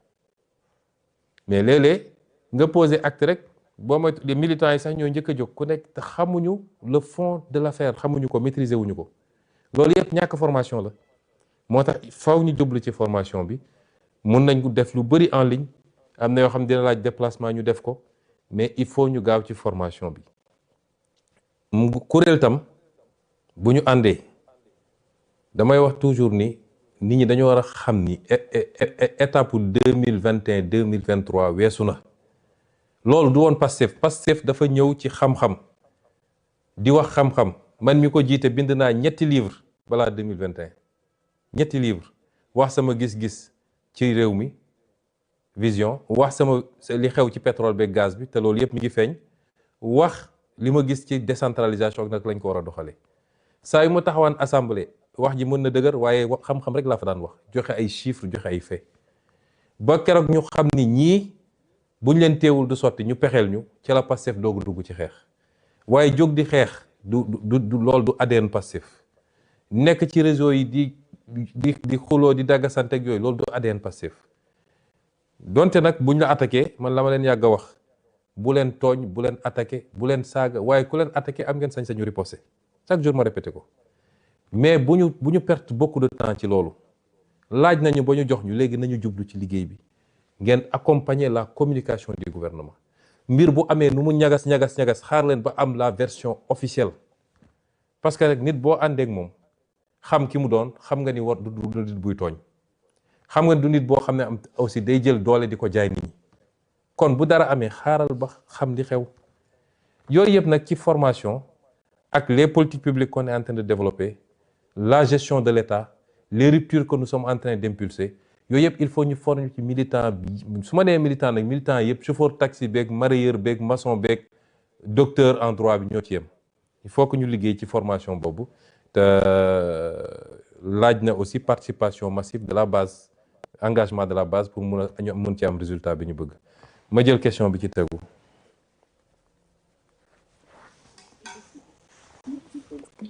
merci président léegi di ñuy dem Fatick def ko fast track rek dem Fatick Abdoulaye Djidjack Sarr bu ñu paree Abdoulaye Djidjack Sarr ñu daal di dugal suñu internet boobu ñu annoncé woon léegi mu di Saliou Abdoulaye Djidjack Sarr de Fatick. salaamaaleykum wa rahmatullah monsieur le président nuyu naa la nuyu militants yeeg internet yëpp di rafetlu aussi initiative bi voilà sans doute amoon na laaj yoo xam ne bëggoon nañ ci kii mooy ci acte 4 bi de la décentralisation mais xëy na da nga si ñëw mais li ma gën a dëgëral ci question bi ma bëgg a laaj nii mooy sa introduction parce que dañoo xool ne actuellement le Sénégal forme à peu près 800 ingénieurs par rapport à nos écoles d'ingénieurs yi ñu fi am muy doon loo xam ne à peu près 1% la alors que standard yi ñoo ngi ba 5%. classe préparatoire aux grandes écoles yi daanaka 50 personnes rek la ñuy jël chaque année ci filière scientifique yi nga jëlaat encore ci statistique bac bi on est autour de 16-17% ñi nga xam ne dañoo jóge ci série scientifique yi ñu bëggoon laaj monsieur le président ci seen taxawaay ak seen politique bi ngeen bëgg a jëm nu ñu mën a def aujourd'hui pour mën a yëkkati li nga xam ne mooy le taux de scientifique ci réew mi ngir mën a jëmmal aussi souveraineté bi ngeen di wax ak jëmmal orientation bi ñu bëgg ci géopolitique internationale bi ñu bëgg a jëm jërëjëf. jërëjëf Ablaye genre question yi moom daf may neex lool ndax dama bëgg léegi suñu débat Pastef ñu gën ko orienté ci yooyu daf may neex lool ma la ciy félicité parce que réew capital humain moo koy tabax réew mu la ëpp capital humain moo la gën a mën a avancer booy waxtaan ak chinois yi dañ la naan ñun chinois yi dañ koy wax tubaab yi nii wax ko américains yi nii ne leen ñun mënu leen ñu téye ndax benn ñoo leen ëpp ñoo leen ëpp li ñuy former ay ingénieurs par année les chinois forment des millions d'ingénieurs par année millions laa wax de c'est vrai que quand ils sont 1,4 milliard 1,3 milliard mun nañu former ay millions mais soo dajale woon àdduna bi yëpp li ñuy former ingénieur mennum Chine li muy former moo ko ëpp dañ la naan ñun mënal ñu téye ndax ñoo leen ëpp ingénieur deuxièmement ñoo leen gën a bari lu ñuy liggéey chinois amul noppalu chinois amul temps bu mu ne ma ngay dem julli ji wala ma ngay lii mi ngi lii travailler 24 heures sur 24 ñii suñu liggéeyee ba guddi dem ñeneen jël guddi gi ba fajar ci ñoo xam ne tey ñëpp xam nañ ñi ñoo jiitu ci àdduna ana ñun kon la question de la formation lay xew suñu université yi lu koy andi tey université Dakar lan moo ci gën a poser problème mooy tu as 30 000 étudiants ou 25 000 étudiants 25 000 étudiants yi boo ko jëlee yan fac ñoo constitué 80% yi fac lettres ak fac droit soo jëlee fac sciences yi boo leen dajaloon ñoom ñëpp gëwma ni mat nañu 5% ci université ba comment faire pour renverser cette tendance là mu commencé nag ci formation professionnelle balaa ngay wax enseignement scientifique formation professionnelle soo demee ay Japon ay Suisse ak yooyu xale yi dañ leen di teel a orienté li ëpp ci xale yi dañuy dem formation professionnelle teel a am métier mun a jublu ci liggéey. fii ñëpp dañuy dem université moo tax nga gis ku mu def 10 ans université te bu paree 10 ans yooyu boo ko tegee ne ko ban poste de travail laa xam ne su ma la tegoon tey fii nga liggéey mun naa liggéey il faut mu dem defaat beneen recyclage pour mun a liggéey wala mu def concours ñu formé waat ko 1 an ou 2 ans pour mun a dem liggéey moo xam day enseigner wala ENAM wala leneen ça pose problème et c'est ça qu'on est en train de faire le ministère de la formation professionnelle ñu ngi koy renforcer mooy li ma annoncé woon keroog Mbour avec la construction des nouveaux centres dans tous les départements. L'enseignement scientifique, c'est tout un programme bu ñuy teel a identifier les jeunes ak leur potentiel dès l'école élémentaire, dès l'école primaire, l'école élémentaire, etc. ñi nga xam ne ci mathématiques am nañ ci ay aptitudes ak wala les matières scientifiques ñu gën a soññ nit ñi ñu orienté vers ça. ñaar yooyu boo ko cumulé entre la formation professionnelle nga xam ne tey nit mun na jàng métier mbay léegi dem nekk ci mbay mi. kii mun na jàng métier wu élevage wala leneen ak leneen moo gën jël filière littéraire ba def ci bac plus nangam te suñ la nee liggéey mënoo liggéey réew mu la ëpp tey ma foofu laay daanelee ma jël réew mu mel ni Iran lan moo ko permettre mu résister boo war a mun a defar ay ngànnaay yoo xam ne ñu naan ay supersonique ak yooyu dafa teel a investir sur les ingénieurs bokk na ci réew yu ëpp ingénieur dans le Golfe kon ñun dañu war a inverser tendance boobu loolu bokk na ci suñu vision ak suñu programme te ñu ngi ko commencé dès à présent moo tax société léegi nag yi ñuy créer ak yeneen type formation yi c'est pour pouvoir travailler à inverser un peu cette tendance et créer beaucoup plus de scientifiques dans ce pays dans les métiers du numérique dans les métiers les plus poussés dans la médecine également dans l'intelligence artificielle les nouveaux métiers mais également dans les domaines classiques merci ci question boobu ñu jël ki ci tegu.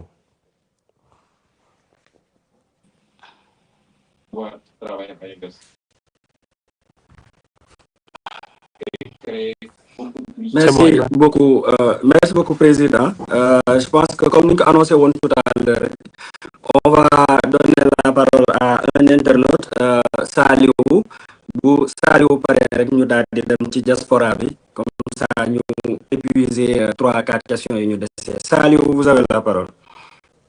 Asalaamaaleykum président ñu ngi ziar di la jox sa wàccu weer koor ñaari question yi ñu nga xam ne dañ ko bëggoon centré ci débat bi mooy exemple bi président dafa toogoon hôtel Méridien mu ne parti état la ñu wax tey ndax Pastef mu ngi sentir boppam influence Pastef ci dans la conduite des affaires de l'État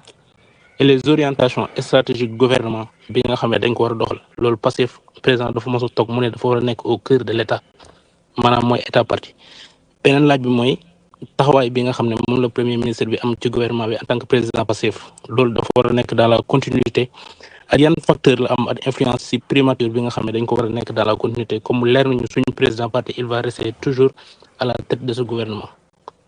jërëjëf. jërëjëf Saliou ci laaj bi daanaka ñaari laaj yi mun nañ ko tënk mu doon benn parce que c'est 2 questions qui sont liées Pastef mooy parti bi nga xam ne moom moo conquérir le pouvoir donte ba mu koy conquérir dissoudre nañ ko te loolu di wone rek doole ak capacité parti boobu donte biñ koy conquérir dissoudre nañ ko juridiquement waaye ñëpp xamoon nañ ni factuellement il y a pas un parti plus existant et plus vivant que Pastef kon Pastef moo conquérir pouvoir bi ànd ceeg ay alliés waaye boo doon jël nu mu tudd 100 jàpp naa ni 90 yi wala lu ko ëpp Pastef la moom moo conquérir pouvoir bi moo tax Pastef moo war a nekk au cœur de la gouvernance parti bi conquérir pouvoir bi ku yaakaar ne mën nga gouverner sans ce parti là da ngay wax la neex mais mënul ne te malheureusement am na ñoo xam ne loolu la ñuy dox loolu la ñu essayé gëmloo ay nit ne leen on peut faire sans Pastef.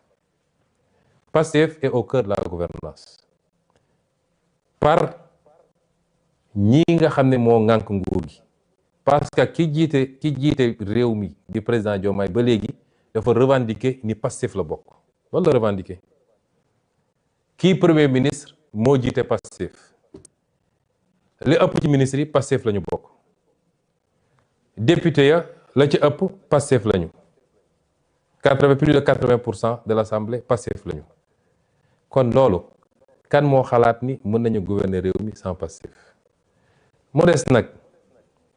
lan mooy impact Pastef ci gouvernance bi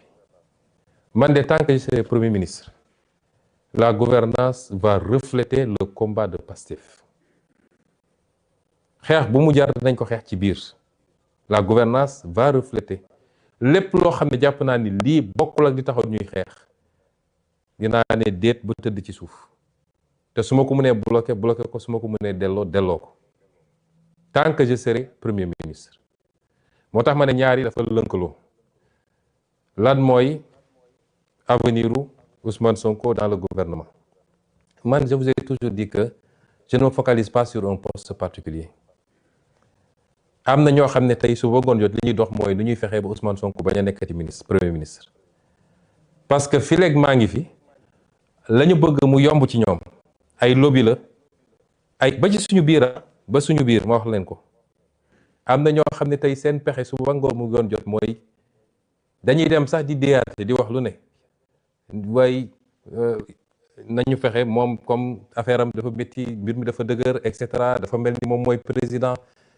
balaa may dee ñu ne premier ministre super fort man je suis pas un premier ministre super fort man maay le premier ministre bi gën a néew pouvoir dem leen ngeen jël le décret de répartition des services bu Abdallah Boun Dionne ak ñi ko jiitu ci premier ministre ba bi ñuy tas primature parce que bi ñu dellu see primature jotuñoo def yooyu donc sooy jël baromètre da nga koy jël foofu di ngeen gis ni maa gën a néew ay pouvoir ci premier ministre yi fi jaar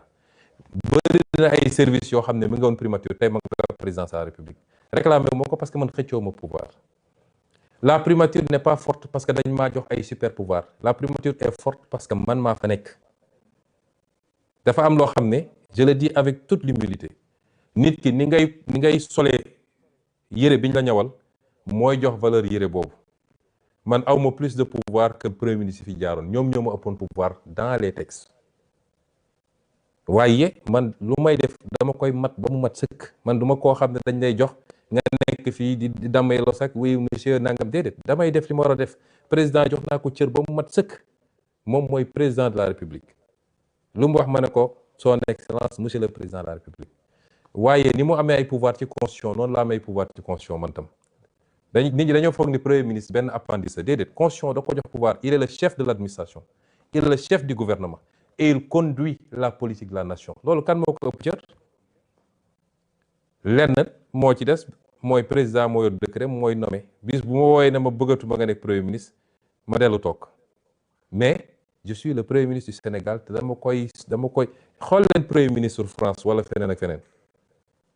est-ce que xam ngeen ni en France le président n'a pas l'initiative de la loi c'est le premier ministre qui définit la politique de la nation en France ñooñu ñoo ëpp pouvoir foofu que suñu premier ministre yi am na ay réformes yu war a ñëw nee nañ dañuy changer lu bëri man réclamer mu benn pouvoir man li ma yor doy na ma sëkk te réforme buy amit parce que léegi damay dégg président de la République ne je veux un premier ministre super fort réforme du président de la République moom moo naan je veux un premier ministre bu mel nii wala ne réforme yi c'est pas pour le président c'est pour le Sénégal réforme yi suñ koy def duñ ko def parce que le président lii la bëgg ou le premier ministre lii la bëgg ou diw et aucun d'entre nous n'a le pouvoir seul de déclencher des réformes parce que sooy def réforme par exemple réforme constitutionnelle su dee da ngay jaar par la voie parlementaire assemblée nationale lay dem kan moo yor majorité assemblée nationale c'est Pastef président mënul def réforme sans Pastef bu dee da nga dem référendum kan moo yor référendum c'est le peuple qui va voter kon réforme yi du man maa koy bëgg mu nekk du président moo koy bëgg président day proposer il propose des réformes parce que dañ ko fal ak programme mu ne Sénégalais lii ak lii laa bëgg a def bu ñëwee day def na lu baax woote na ay assises dajale Sénégal yépp ñu waxtaan bi mu paree yemul ci loolu dafa dajale ay kàngam ne leen assises yi dama bëgg ngeen liggéeyal ma defar ma ko ay textes mooy li mu annoncé keroog 31 décembre ñooñu def nañ ba pare day jël texte yooyu yóbbu ko assemblée nationale nag am sañ-sañu càmbar texte yi virgule par virgule c'est pas parce que président moo ko andi rek dañuy voter les yeux fermés bu ñu gisee ni doy na leen ñu voter bu ñu gisee doyu leen du ñu voter moo tax nag tant que ñu ngi fii am majorité bu confortable à l'Assemblée yàlla def ma chef de gouvernement ñu am un président boo xam ne président wu Pastef la gouvernance bi dafa war a sàpp Pastef bu baaxee ñu xam ni baax na on rendra compte au peuple bu bonee tam ñu xam ni bon na peuple bi jël ses responsabilités c'est comme ça que ça doit se passer bu demeewul noonu it parce que man j'ai pas de problème man poste premier ministre bi yàlla xam na ni la ma ci gën a ragal mooy su ma fi jógee parce que je dis avec humilité après 2 ans nous avons été un verrou contre énormément de choses le système chaque fois je le dis il est encore là te bés bu ma randoo mu def ne ma daan def man loolu moo ci sam problème man premier ministre jëluma ci salaire jëluma ci avantage suba ba ngoon jot damay liggéey ba jaaw kon man je ne me focalise pas sur un poste particulier et je n'essaie pas de faire de l'ombre au président de la République. Le président de la République a son canal, a ses attributions, j'ai mes canaux, kenn ku ne mën na exister sans pour autant que keneen ki bañ a exister. Su ñu jàppee ni pour que le président existe, il faut que le premier ministre disparaisse, foofu juum nañu. Chacun doit pouvoir exister de par les attributions qui sont les siennes, mu mat ko sëkk, def ko, keneen ki jàppale ko ci, mu réaliser li mu war a def. Et c'est comme ça que je vois les choses. Maintenant, situation bi ni mu posé wu nii si le président est aligné à son parti, le débat ne se pose pas. Si le président n'est pas aligné à son parti, te ñu bokk di gouverner, on est dans une situation que je qualifie moi de cohabitation douce. Une cohabitation douce. Parce que parti ba moo yor majorité Assemblée nationale,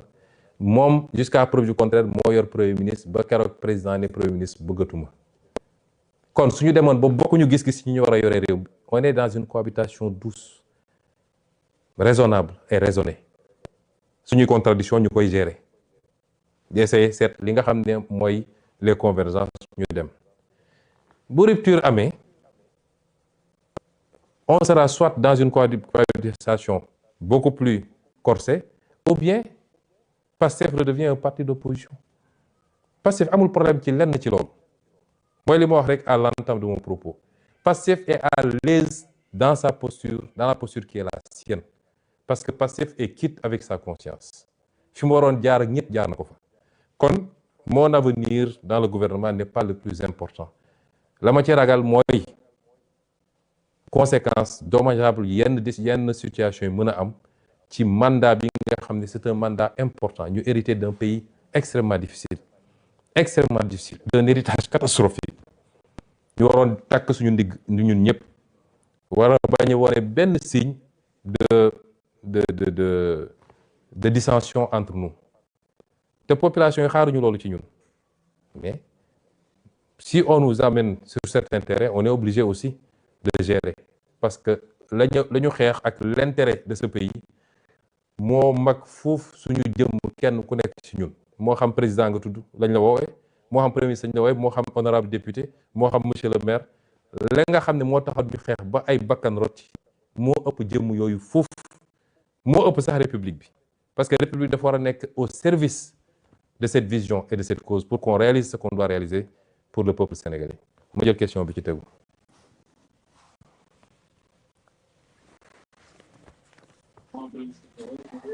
Merci président. Dañuy dem ci diaspora bi premier intervenant diaspora bi muy diaspora Europe, je précise mi ngi nekk Pays-Bas mu di Casimir diñ lay jox kàddu gi bu ñu paree ñu dem diaspora Afrique. Question yi bu gënee gaaw rek comme ça comme ñu ngi jege ndogu ji. Waaw, bonjour monsieur le président. C'est Casimir. Bonjour Casimir. Donc damay wax au nom de toute la diaspora. Je pense qu'après 2 ans au pouvoir, diaspora bi war na am contribution. De ma question suivante. Monsieur le président, bi nga ñëwee Milan da nga def benn présentation presse plan de redressement économique et social. Ma jëloon ci kàddu di doon laaj est-ce que aujourd'hui le parti Pastef mettre na en place un réseau boo xam ne ni les entrepreneurs patriotes de la diaspora dinañ mën a ñëw renforcer liggéey bi nga xam ne da ngeen koy def au niveau des presse de la presse du plan de redressement économique et social est-ce que am na ay canal yoo xam ne ni dinañ ci mën a ñëw pour ñooñu teg ñu ci yoon ñu mën a jàppale le gouvernement ci liggéey bi nga xam ne ni dafay renforcer les PME ba nga xam ne ne jafe-jafe gerte yi duñu ko am parce que dina am des entrepreneurs assez solides pour accompagner le gouvernement dans cette politique là di leen jaajëfal bu baax. jërëjëf Casimir ci laaj bi ñu ngi nuyu waa Europe yëpp dinañ fa ñëw bu sedd bi jeexee rek ndax man ñëwuma seen sedd yooyu dinañ ñëw seet si leen ñu waxtaan bu baax incha allah di leen féliciter encore ci seen taxawaay ndax ñëpp xam nañ diaspora bi li ñu taxaw ci liggéey bi ak ci xeex bi ñu ngi leen ci dellu féliciter bu baax. di wax tamit ni question bi nga laaj dafa am solo mais importance bi ñu jox diaspora bi ñëpp xam ngeen ko moo tax président Diomaye dafa teel a wax ni dafa bëgg ñu instituer la journée de la diaspora muy une première pour jëmmal symboliser un peu l'importance qu'on accorde à cette diaspora là journée boobu amoon na je crois le 17 décembre muy une première. Secrétaire d'État au Sénégal de l'extérieur xam ngeen liggéey bi mu ciy def mu am solo aussi Amadou Chérif Diouf nga xam ne ci yéen la bokk gis nga mosuñoo am autant de responsables de la diaspora dans un gouvernement au Sénégal dans les responsabilités à toutes les responsabilités DG etc. loolu c'était pour montrer que vraiment la diaspora c'est pas seulement pour envoyer de l'argent mais compétence yaa ngi fi war nañu mën a ñëw participer au développement de ce pays noonu lañ ko continuer soo seetloo sama communication conseil des ministres bi passé mercredi bii rek il y a 4 jours dama annoncé une initiative extrêmement importante pour la diaspora un fonds commun de placement immobilier pour la diaspora boo xam ne concept bu pare nañ leen convoqué yéen ñëpp wala ñëw seet si leen c'est un concept boo xam ne l'urbanisation du Sénégal à travers tout le Sénégal loolu rek mën na ko régler les 2200 milliards ou quelque chose comme ça qu'on envoie uniquement pour la consommation comment les orienter mën a continuer régler la question de la consommation tout en générant des actifs yoo xam ne dootoo leen sax soxla di envoyer après actifs yooyu mooy générer les revenus pour soutenir les parents loolu da nga koy booleeg li nga wax mooy liggéey bi tey nos priorités c'est l'élevage c'est les secteurs productifs diaspora bi comment faire pour ñu ñëw PME PMI nga wax ni le secrétaire d'État présenté na temps le plan de développement des PME PMI xam naa ne loolu ci jotaayu mel ni dina xaw a jafe ñu développer yi bu baax a baax mais ci fan yi di ñëw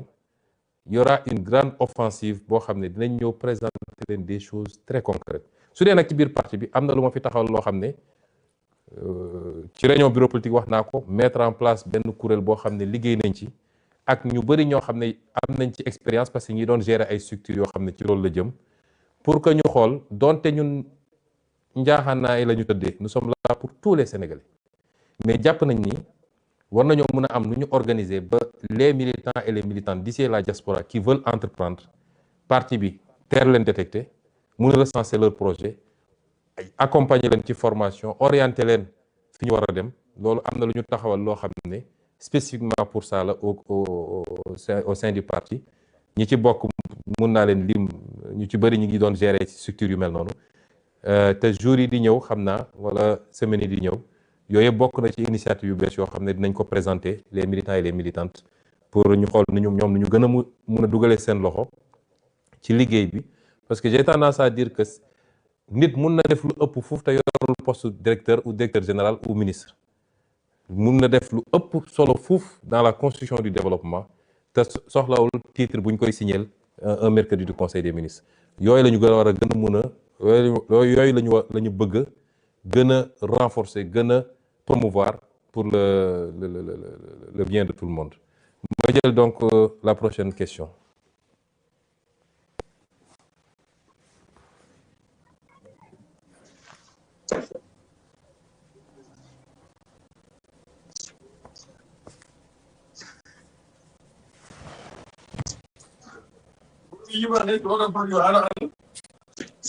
Voilà.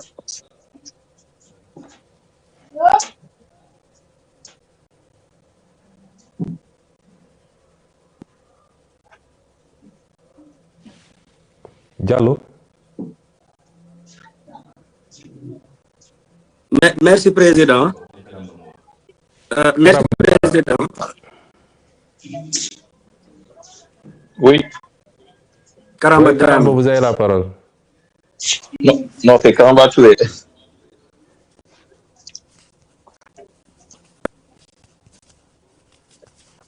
Vous m'entendez? Oui, très bien. Oui. Oui. Bonsoir, Monsieur le Président. Tout Bonsoir. d'abord, je vous transmets la salutation de Sédhiou. Je m'appelle Karamba Toubaturé, membre de la cellule de communication au niveau du département de Sédhiou. Alors, nous avons, en tout cas, j'avais une question ici qui est déjà posée par, en tout cas, un intervenant. C'était concernant la vente des cartes de membres. Est-ce que maintenant, sinon, si vous vous permettez, j'ai autre question, je peux remplacer par la première question que j'avais. Allez-y, Karamba. Ok, merci, Monsieur le Président. Maintenant, Monsieur le Président, l'existence de la coalition Diomaye Président ne serait-il pas, en tout cas, une jurisprudence préjudiciable du parti? Que faut-il faire pour ramener la sérénité au sein du parti? Parce qu'actuellement, dans toutes les régions, dans toutes les localités, ce débat revient chaque fois. Il y a conflit au niveau du sommet, il y a conflit au niveau du sommet. Est-ce que maintenant, aujourd'hui, le PASTEF, en tant que la première force politique au niveau national, est-ce que cette confrontation avec la coalition Diomaye Président ne serait pas, en tout cas, une difficulté aux séances à venir?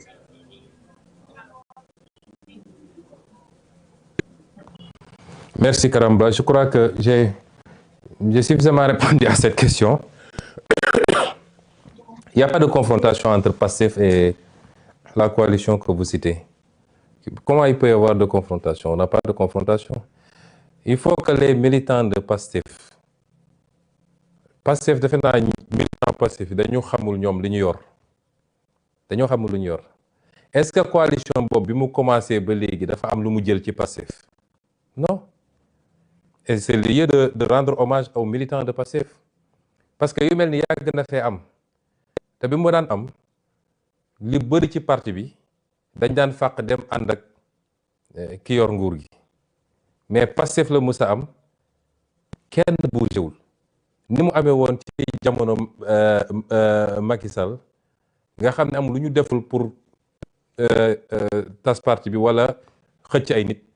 presque personne n'est parti. Ça dañ koy sant yàlla tey su ñu ne woon nangami personne nangami responsable nangami militant dem nañu rejoindre une autre coalition ñu wax mais amul. Souvent je dis que cette coalition là n'est pas en compétition avec PASTEF, elle est en compétition avec les autres partis parce que su dee la démarche c'est d'aller recruter des maires de l'APR kon loolu c'est une bataille entre cette coalition là et l'APR, c'est pas avec nous. C'est pas avec nous. Donc, arrêtons de dire la compétition avec cette... Il n'y a pas de compétition. PASTEF est PASTEF. Il est resté intact. Et mieux encore, cette affaire-là, il faut yokkat sax PASTEF. Parce que PASTEF commencé à nous dire débat bi yëpp c'était ay nomination yi poste defaluñ ma lii nangam. Le problème de PASTEF c'est que c'est un parti de défi. PASTEF balaa muy yëngatu rek nga défier ko. Et quand le PASTEF n'a pas de défi, il crée des défis à son sein. Nous commençons à dire histoire entre nous. Il faut toujours qu'il y ait un défi externe pour que le PASTEF te batte. Cette affaire-là, c'est même une aubaine pour PASTEF. Quand je veux qu'on arrête de dire oui, la coalition X, Y. Mais il y a un parti qui est un peu doré, un peu ancrage, un peu militant. Vous ne parlez pas de ces partis-là. Et on continue à dire la coalition XY. Je ne veux plus que les militants de PASTEF parlent de cette coalition. Les militants de PASTEF n'ont qu'à se concentrer sur PASTEF, si li ñuy liggéey ak li nga xam ne opposition la parce que cette coalition ba léegi woowul boppam opposition. C'est une coalition qui dit être de la mouvance. Où est le problème? Donc, si cette coalition doit aller chercher dans les prairies des autres, peut-être même que c'est bien, parce qu'ils vont se neutraliser entre eux, et ça nous rend encore plus fort. Si elle continue à exister. Donc, parce que dans tous les cas, PASTEF continuera à exister. Il continuera à être encore plus fort. Donc, ce que je demande aux militants, mais regardez ceux qui sont dans cette coalition-là. Quand moi, tu as gagné une cabine téléphonique, Donc pourquoi vous perdez votre temps avec cette coalition? Concentrez-vous sur l'essentiel, mettons-nous au travail. Vous voulez attaquer la coalition, vous voulez l'endéglu, mettez-vous en ordre de bataille. L'ordre de bataille pour Pastef, moi, aller à la rencontre des Sénégalais. Continuer à massifier le parti, discuter avec les Sénégalais sur ce qu'on est en train de faire. C'est ça l'ordre de bataille. Je ne veux même plus qu'on soit là à dire la coalition de X ou de Y. Ça, c'est pas l'ADN de Pastef. Je prends... Il reste une question. Ah, une, ok.